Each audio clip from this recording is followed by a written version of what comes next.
जी सब तो घट अरसे सूई है 9 महीने एक दिन की बन गई सी ते 1 साल 6 महीने एक दिन की सू पई सी। सूई भी पूरे 9 महीने बाद सी होए ते ये इतफाक है कि साल दियां 1 साल 3 महीने दियां बेशुमार बछियां मेरे को सूईयां ने। वध तो वध अरसा जिन्हें लिया उन्हें 4 साल 3 महीने लिया सूण तक। केयर चीज़ की जाए तो 2 साल तक बछियां सूण 2 तो सवा 2 साल का फायदा भी तां ही हुंदा है।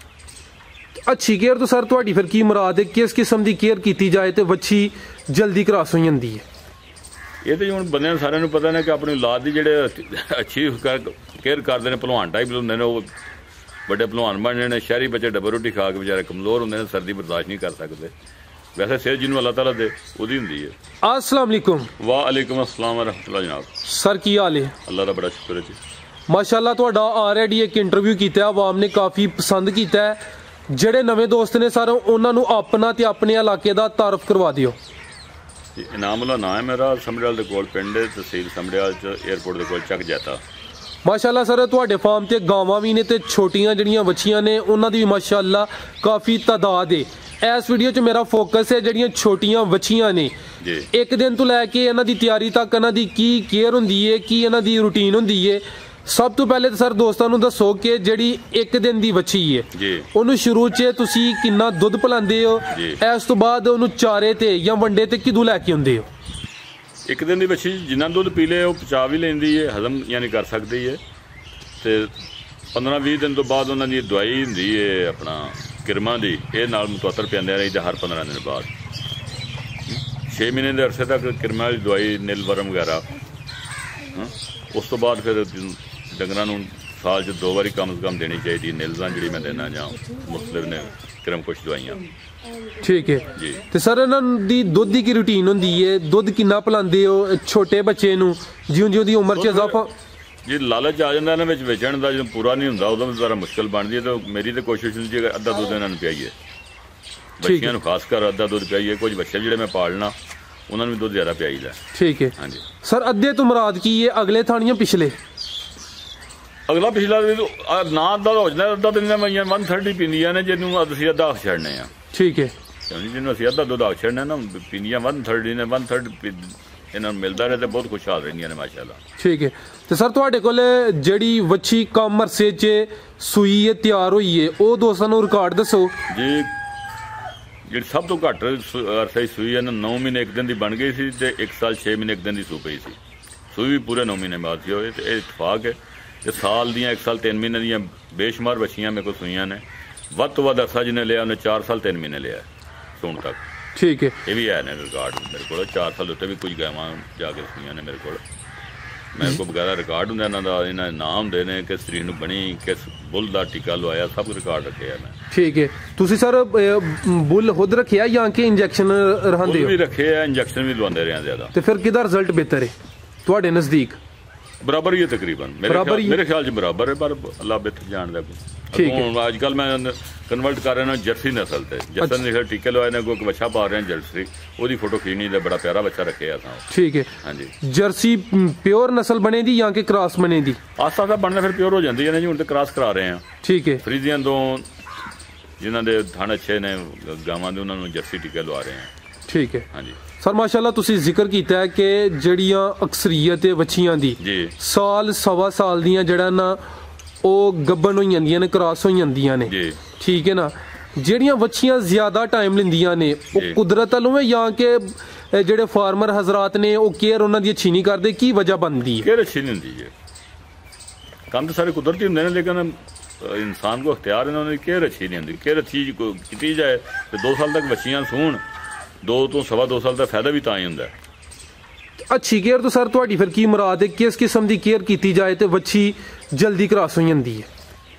ये तो हुण बंदियां सारिਆਂ ਨੂੰ पता ने कि अपनी औलाद की जिहड़े अच्छी केयर करते हैं भलवान टाइप होंगे ने, वो बड़े भलवान बन जाने। शहरी बच्चे डब्बा रोटी खा के बेचारे कमज़ोर होंगे ने, सर्दी बर्दाश्त नहीं कर सकते। वैसे सेहत जिन्होंने अल्लाह ताला दे उहदी हुंदी है। ठीक है हाँ जी। तो इन्हां दी सर खुराक की हुंदी है? खुराक इन्हां नूं किहड़ी इस्तेमाल करांदे हो? जदों क्रॉस हो जांदियां ने उदों इन्हां दी खुराक च की कमी पेशी करदे हो?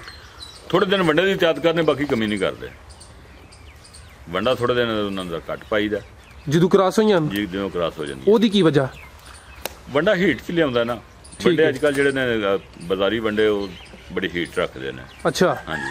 ਇਹ ਡਾਕਟਰਾਂ ਕੋਲ ਸੁਣਿਆ ਤਾਂ ਕੋਈ ਹਫਤਾ ਤਿਆਰ ਕਰ ਲਈ ਦੀ ਠੰਡੀ ਚੀਜ਼ਾਂ ਦੇ ਦਿੰਦੀਆਂ ਨੇ ਮੂਲੀਆਂ ਦੇ ਸੀਜ਼ਨ ਤੇ ਮੂਲੀਆਂ ਦੇ ਦਿੰਦੀਆਂ ਨੇ ਨਹੀਂ ਤਾਂ ਅਦਰਵਾਈਜ਼ ਤੇਲ ਦੇ ਦੇਈਦਾ ਤੇਲ ਸਰੋਂ ਦਾ ਹਾਂਜੀ ਠੀਕ ਹੈ ਗੂੰਦ ਕਤੀਰਾ ਦਾ ਵੀ ਇੱਕ ਨੁਸਖਾ ਗੂੰਦ ਕਤੀਰਾ ਭਿਓ ਲਿਓ ਉਹ ਕ੍ਰਾਸ ਕਰਾਉਣ ਦੇ ਬਾਅਦ ਦੇ ਦਿਓ ਇਹ ਸਰ ਜਿਹੜਾ ਗੂੰਦ ਕਤੀਰਾ ਦਾ ਨੁਸਖਾ ਹੈ ਇਹਦੀ ਥੋੜੀ ਵਜ਼ਾਹਤ ਕਰੋ ਤੇ ਕਿਹੜੇ ਮੌਸਮ 'ਚ ਇਸਤੇਮਾਲ ਕਰਨਾ ਹੈ ਇਹ 12 ਮਹੀਨੇ ਕਰ ਸਕਦੇ ਆ ਅੱਧ ਪਾ ਗੂੰਦ ਕਤੀਰਾ 2 ਕਿਲੋ ਪਾਣੀ ਭੇ ਦਈਏ ਕ੍ਰਾਸ ਕਰਾਉਣ ਦੇ ਫੌਰਨ ਬਾਅਦ ਦੇ ਦਈਏ ਇਹ ਵੀ ਮੈਂ ਤੁਹਾਡੇ ਜੇ ਮਿਹਰਬਾਨਾਂ ਦੀ ਪੜ੍ਹ ਕੇ ਜਾਂ ਸੁਣ ਕੇ ਲੋਕਾਂ ਕੋਲ ਗੱਲਾਂ ਯਾਦ ਕੀਤੀਆਂ ਨੇ ਜ਼ਿੰਦਾਬਾਦ ਹਾਂਜੀ ਅੱਛੀ ਗੱਲ ਅੱਗੇ ਸ਼ੇਅਰ ਵੀ ਕਰਨੀ ਚਾਹੀਦੀ ਮਾਸ਼ਾਅੱਲਾ ਤੁਸੀਂ ਕਾਫੀ ਅੱਛੀ ਇਨਫੋਰਮੇਸ਼ਨ ਦੇ ਰਹੇ ਹੋ ਸਰ ਤੇ ਇਹਨਾਂ ਦੀ ਜਿਹੜੀ ਖੁਰਾਕ ਹੁੰਦੀ ਏ ਉਹ ਤੁਸੀਂ ਕਿਹੜੀ ਚੀਜ਼ ਇਸਤੇਮਾਲ ਕਰਦੇ ਹੋ ਕ੍ਰਾਸ ਹੋਣ ਤੋਂ ਪਹਿਲੇ ਵੰਡਾ ਵੀ ਇਸਤੇਮਾਲ ਕਰਦੇ ਹੋ ਜਾਂ ਕਿ ਨਹੀਂ ਕ੍ਰਾਸ ਹੋਣ ਤੋਂ ਪਹਿਲਾਂ ਜੀ ਕ੍ਰਾਸ ਹੋਣ ਤੋਂ ਪਹਿਲਾਂ ਕਰੀਦਾ ਜੀ ਵੰਡਾ ਸਾਡੇ ਟੋਟਲ ਡੰਗਰ ਵੰਡਾ ਖਾਂਦੇ ਨੇ ਛੋਟੇ ਵੱਡੇ ਸਾਰੇ 12 ਮਹੀਨੇ ਵੰਡਾ ਖਾਂਦੇ ਨੇ ਥੋੜਾ ਖਾਣਾ ਜ਼ਿਆਦਾ ਖਾਣਾ ਅਲੱਗਾ ਬਾਤ ਹੈ ਲੇਕਿਨ ਟੋਟਲ ਡੰਗਰ ਵੰਡਾ ਖਾਂਦੇ ਨੇ ਜਿਹੜੇ ਨਰ ਨੇ ਉਹ 23 ਨੰਬਰ ਨੈਸ਼ਨਲ ਜਿਹੜੇ ਦੂਸਰੇ ਨੇ 24 ਨੰਬਰ ਇਹ ਸਰ ਜਿਹੜੀਆਂ ਬੱਚੀਆਂ ਨੇ ਇਹਨਾਂ ਨੂੰ ਤੁਸੀਂ ਕਿਹੜਾ ਵੰਡਾ ਪਾਉਂਦੇ ਹੋ ਤੇ ਕਿੰਨਾ ਪਾਉਂਦੇ ਹੋ ਇਹਨਾਂ ਨੂੰ ਨੈਸ਼ਨਲ ਪਾਉਂਦੇ ਲੇਕਿਨ ਤਕਰੀਬਨ ਅੱਧਾ ਕਿਲੋ ਸਮਝ ਲਓ ਅੰਦਾਜ਼ਾ ਅੱਧਾ ਕਿਲੋ ਹਰ ਛੋਟੀ ਬੱਚੀ ਜ਼ਰੂਰ ਵੰਡਾ ਖਾਂਦੀ ਹੈ ਛੋਟੀ ਬੱਚੀ ਦਾ ਮਤਲਬ ਕਿ 6-8 ਮਹੀਨੇ ਦੀ 10 ਮਹੀਨੇ ਦੀ ਸਾਲ ਤੱਕ ਠੀਕ ਹੈ ਤੇ ਸਰ ਜਿਹੜੀ ਬੱਚੀ ਹੀਟ 'ਚ ਨਹੀਂ ਹੁੰਦੀ ਉਹਦਾ ਵੀ ਕੋਈ ਦੇਸੀ ਇਲਾਜ ਹੈ ਅਜੇ ਨਹੀਂ ਮੇਰੇ ਕੋਲ ਨਹੀਂ ਅੱਛਾ ਹਾਂਜੀ ਅਬ ਮੈਂ ਹੀ ਸਮਝਦਾ ਖੁਰਾਕ ਅੱਛੀ ਆ ਜਾਂਦੀਆਂ ਨੇ ਹੀਟ 'ਚ ਠੀਕ ਹੈ ਹਾਂਜੀ ਤੇ ਜਦੋਂ ਤਿਆਰੀ ਦੇ ਕਰੀਬ ਹੁੰਦੀਆਂ ਨੇ ਸੂਨ ਦੇ ਕਰੀਬ ਹੁੰਦੀਆਂ ਨੇ ਉਦੋਂ ਉਹਨਾਂ ਦੀ ਖੁਰਾਕ 'ਚ ਕੀ ਕਮੀ ਬੇਸ਼ੀ ਕਰਨੀ ਹੈ ਜਾਂ ਕੋਈ ਹੋਣੀ ਚਾਹੀਦੀ ਹੈ ਲੇਕਿਨ ਸਾਡੇ ਕੋਲ ਨਹੀਂ ਹੋ ਨਹੀਂ ਸਕਦੀ ਬਸ ਸਾਡੇ ਕੋਲ ਇਕੱਠੇ ਹੀ ਡੰਗਰ ਰਹਿੰਦੇ ਵੰਡਾ ਖਾਂਦੇ ਰਹਿੰਦੇ ਨੇ ਨੈਸ਼ਨਲ ਨਾਲ ਨੈਸ਼ਨਲ ਦੁੱਧ ਵਾਲਾ ਐਕਚੁਅਲੀ ਵੰਡਾ ਲੇਕਿਨ ਖਾਂਦੀਆਂ ਰਹਿੰਦੀਆਂ ਨੇ ਨਾਲ ਹੋਈ ਠੀਕ ਹੈ ਹਾਂਜੀ ਤੇ ਜਿਹੜੀ ਪਹਿਲੇ ਸੂਏ ਬੱਚੀ ਸੁੰਦੀ ਜੇ ਉਹਦਾ ਰੇਟ ਕੀ ਚੱਲਦਾ ਪਿਆ ਜਿਹੜੀਆਂ ਕ੍ਰਾਸ ਬੱਚੀਆਂ ਨੇ ਤੁਹਾਡੇ ਕੋਲ ਫਰੀਜ਼ੀਅਨ ਦਾ ਕ੍ਰਾਸ ਹੋ ਗਈਆਂ ਜੀ ਇਹਨਾਂ ਦਾ ਕੀ ਰੇਟ ਹੈ ਮਾਰਕੀਟ 'ਚ ਅੱਜ ਕੱਲ ਦਾ ਰੇਟ ਸਾਰੀਆਂ 2 ਲੱਖ ਤੋਂ ਜ਼ਿਆਦਾ ਹੀ ਹੈ ਜੀ ਜਿਹੜੀਆਂ ਕ੍ਰਾਸ ਨੇ ਜਾਂ ਪਿਓਰ ਵੀ ਹੋਣ ਉਹਨਾਂ ਦਾ ਵੀ ਤਕਰੀਬਨ 2 ਤੋਂ ਅੱਛੀਆਂ ਬੱਚੀਆਂ ਦਾ 2 ਤੋਂ ਜ਼ਿਆਦਾ ਹੀ ਰੇਟ ਤਕਰੀਬਨ 2.5 ਲੱਖ ਠੀਕ ਹੈ ਅੱਛੀ ਬੱਚੀ 2.5 ਲੱਖ ਦਾ ਰੇਟ ਤਿਆਰ ਦਾ ਠੀਕ ਹੈ ਤੁਹਾਡੇ ਕੋਲ ਸਰ ਜਿਹੜੀ ਉਸ ਕਰ ਲਓ ਕਈ ਐਕਸਟਰਾ ਹੁੰਦੇ ਨੇ ਉਹਦਾ 3-4 ਲੱਖ ਮੁੱਲ ਹੁੰਦਾ ਡੰਗਰ ਦਾ ਮੁੱਲ ਹੁੰਦਾ ਫਿਰ ਇੱਕ ਸ਼ੌਕ ਦਾ ਮੁੱਲ ਹੁੰਦਾ ਬਿਲਕੁਲ ਹਾਂਜੀ ਜਿਹੜਾ 3-4-5 ਲੱਖ ਤੱਕ ਜਾਂਦੀਆਂ ਨਾ ਉਹ ਸ਼ੌਕ ਦਾ ਮੁੱਲ ਹੈ ਡੰਗਰਾਂ ਦਾ ਮੁੱਲ ਜਿਹੜਾ ਹੁਣ ਮਾਰਕੀਟ ਮਹਿੰਗਾਈ ਹੋ ਗਈ ਹੈ ਤਾਂ ਵੀ ਉਹ 2.5 ਲੱਖ ਤੱਕ ਬੱਚੀਆਂ ਵੈੜੀਆਂ ਅੱਛੀਆਂ ਮਿਲ ਜਾਂਦੀਆਂ ਨੇ ਗਾਵਾਂ ਵੀ ਅੱਛੀਆਂ ਮਿਲ ਜਾਂਦੀਆਂ ਨੇ ਠੀਕ ਹੈ ਬਿਹਤਰ ਹੋ ਗਿਆ ਮਾਸ਼ਾਅੱਲਾ ਸਰ ਤੁਸੀਂ ਕਾਫੀ ਅੱਛੀ ਇਨਫੋਰਮੇਸ਼ਨ ਦਿੱਤੀ ਹੈ ਮਜ਼ੀਦ ਇਹਨਾਂ ਦੇ ਮੁਤਲਕ ਅਗਰ ਕੋਈ ਸਵਾਲ ਰਹਿ ਗਿਆ ਖਾਸ ਕਰ ਬੱਚੀਆਂ ਦੇ ਮੁਤਲਕ ਜੀ ਦੋਸਤਾਂ ਨਾਲ ਅਗਰ ਕੋਈ ਸ਼ੇਅਰ ਕਰਨਾ ਚਾਹੋ ਨਹੀਂ ਮੇਰਾ ਖਿਆਲ ਬਸ ਕਿਹੜੀ ਅੱਛੀ ਹੋਣੀ ਚਾਹੀਦੀ ਹੈ ਠੀਕ ਹੈ ਜਿਹੜੀ ਬੱਚੀ ਪਹਿਲੇ ਸੂਏ ਸੁੰਦੀ ਹੈ ਉਹ ਤੰਗ ਤੇ ਨਹੀਂ ਕਰਦੀ ਦੁੱਧ ਕਿੰਨਾ ਕੁ ਦਿੰਦੀਆਂ ਨੇ ਉਹਦੇ ਮੁਤਲਕ ਥੋੜਾ ਦੱਸੋ ਨਹੀਂ ਮੇਰੇ ਕੋਲ ਤਾਂ 99% ਤੰਗ ਨਹੀਂ ਕਰਦੀਆਂ ਤੇ ਕੀ ਐਵਰੇਜ ਰਹਿੰਦੀ ਇਹਨਾਂ ਦੀ ਪਹਿਲੇ ਸੂਏ ਦੀ 12-14 ਕਿਲੋ 15 ਕਿਲੋ ਤੱਕ ਐਵਰੇਜ ਠੀਕ ਹੈ ਮੈਕਸਿਮਮ 15 ਕਿਲੋ ਹਾਂਜੀ ਠੀਕ ਹੈ ਪਹਿਲੇ ਸੂਏ ਵਾਲੀ ਬੱਚੀ ਵੀ ਸੇਲ ਕਰਦੇ ਹੋ ਕਿ ਨਹੀਂ ਨਹੀਂ ਠੀਕ ਜੀ ਸਰ ਤੁਹਾਡਾ ਬਹੁਤ ਸ਼ੁਕਰੀਆ ਤੁਸੀਂ ਇੱਕ ਦਫਾ ਫੇਰ ਬੜੀ ਅੱਛੀ ਤੇ ਕੀਮਤੀ ਇਨਫੋਰਮੇਸ਼ਨ ਦਿੱਤੀ ਹੈ ਜਿਹੜੇ ਦੋਸਤ ਜਨਾਬ ਨਾਲ ਰਾਬਤਾ ਕਰਨਾ ਚਾਹੁੰਦੇ ਨੇ ਸਾਰਾ ਦਾ ਰਾਬਤਾ ਨੰਬਰ 0300611625 ਠੀਕ ਹੈ 0333611625 ਜੀ ਸਰ ਬਹੁਤ ਸ਼ੁਕਰੀਆ ਜਨਾਬ ਅੱਲਾਹ ਹਾਫਿਜ਼ ਜੀ ਬੜੀ ਮਿਹਰਬਾਨੀ